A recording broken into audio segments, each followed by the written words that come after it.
take each composition and find a way to improvise over it that is special to that piece, and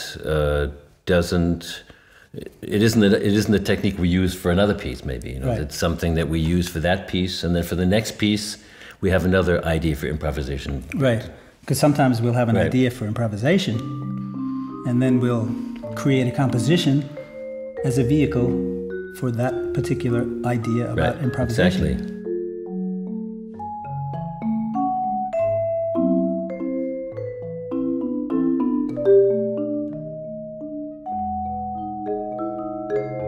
We really try to breathe the phrases together and really play rubato.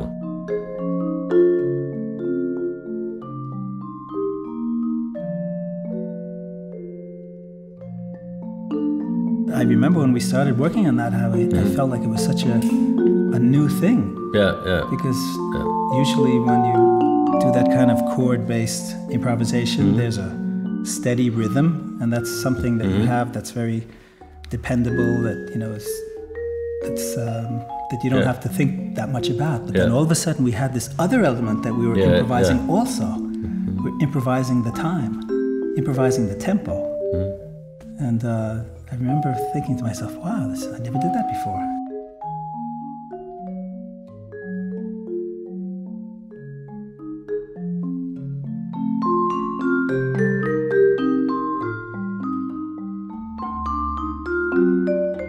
We've both worked a lot as jazz musicians.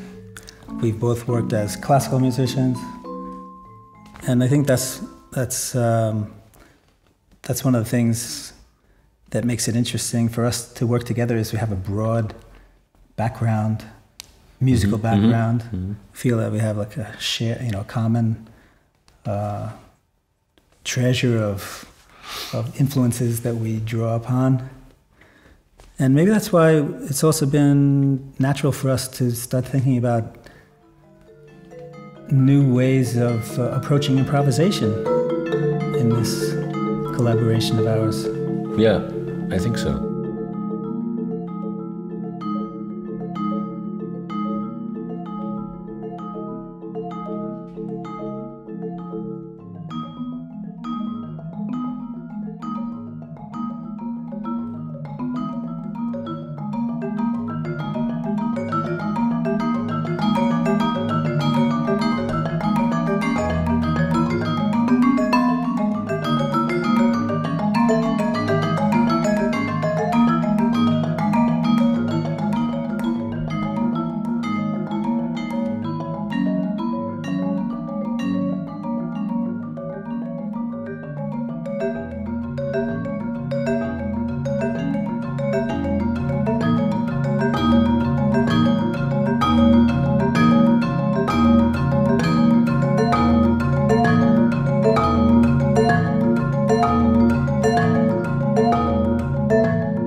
The other thing I think that we have in common is that we share a common desire to overcome the natural limitation of these instruments, in a way. I mean, that's what I call it.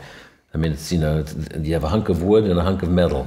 Right. And the question is, how do you make that hunk of wood and hunk of metal sound like a human voice, or like a saxophone, or like a clarinet, or a violin?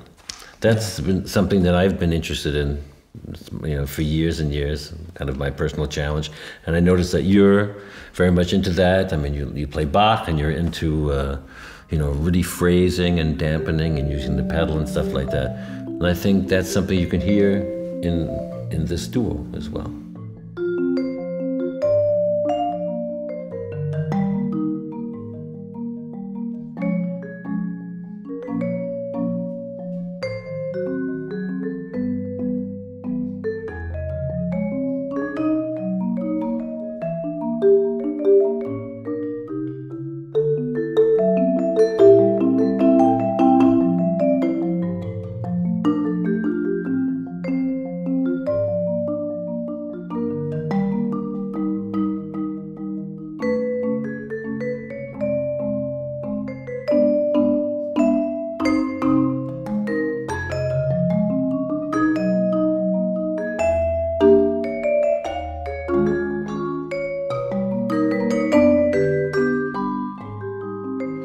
That's important. I mean, we both teach, right? I mean, I teach in Berlin, you teach in Oslo.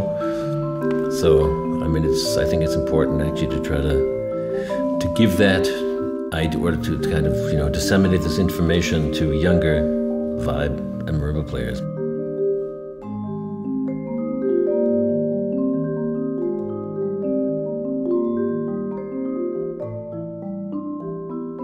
You know, David, I used to go hear you play when I was a music student in Manhattan. And when I was 18 years old, I used to go hear you play like that brunch place on 72nd Street where you used to play with Harvey Schwartz. Carlson's. Right, I used to go every Sunday to hear you guys play. Wow.